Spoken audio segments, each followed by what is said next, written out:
എല്ലാവർക്കും നമസ്കാരം. എൻ്റെ ചാനലിലേക്ക് സ്വാഗതം. എല്ലാവരും സുഖമായിരിക്കുന്നു എന്ന് വിശ്വസിക്കുന്നു. ആരോഗ്യത്തിനുള്ള രഹസ്യം എന്ന ചാപ്റ്ററാണ് ഇപ്പോൾ വായിച്ചുകൊണ്ടിരിക്കുന്നത്. വാർദ്ധക്യം എന്നത് മനസ്സിലെ വിശ്വാസം മാത്രമാണ്.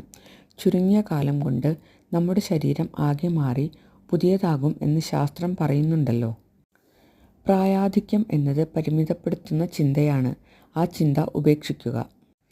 നിങ്ങളുടെ ശരീരത്തിന് വാസ്തവത്തിൽ മാസങ്ങളുടെ പ്രായമേ ഉള്ളൂ. എത്ര പിറന്നാൾ ആഘോഷിച്ചു കഴിഞ്ഞു എന്നത് പ്രശ്നമല്ല. അടുത്ത പിറന്നാൾ ഒന്നാം പിറന്നാളായി ആഘോഷിക്കുക. കേക്കിന്മേൽ 60 മെഴുകുതിരികൾ വെച്ച് വാർദ്ധക്യത്തെ വിളിച്ചു വരുത്തേണ്ട. നിർഭാഗ്യവശാൽ പാശ്ചാത്യ സമൂഹത്തിൽ പ്രായത്തെക്കുറിച്ച് ഉറച്ചുപോയ ചില ധാരണകളുണ്ട്. വാസ്തവത്തിൽ അതിലൊരർത്ഥവുമില്ല.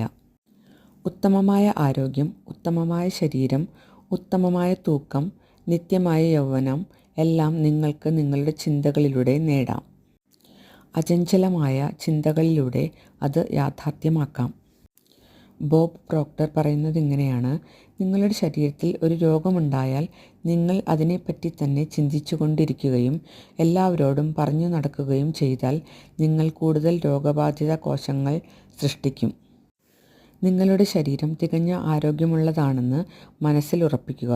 രോഗത്തിൻ്റെ കാര്യം ഡോക്ടർക്ക് വിട്ടുകൊടുക്കുക. എന്തെങ്കിലും രോഗം വന്നാൽ ആളുകൾ സാധാരണയായി ചെയ്യുന്ന ഒരു കാര്യം സദാസമയവും അതേപ്പറ്റി പറഞ്ഞുകൊണ്ടിരിക്കുക എന്നതാണ്. അവർ ഏതു സമയത്തും അതിനെപ്പറ്റി തന്നെ ചിന്തിച്ചു കൊണ്ടിരിക്കുകയാണ്. അവരുടെ ചിന്തകളെ അവർ വാക്കുകളിൽ പ്രകടിപ്പിക്കുകയാണ്.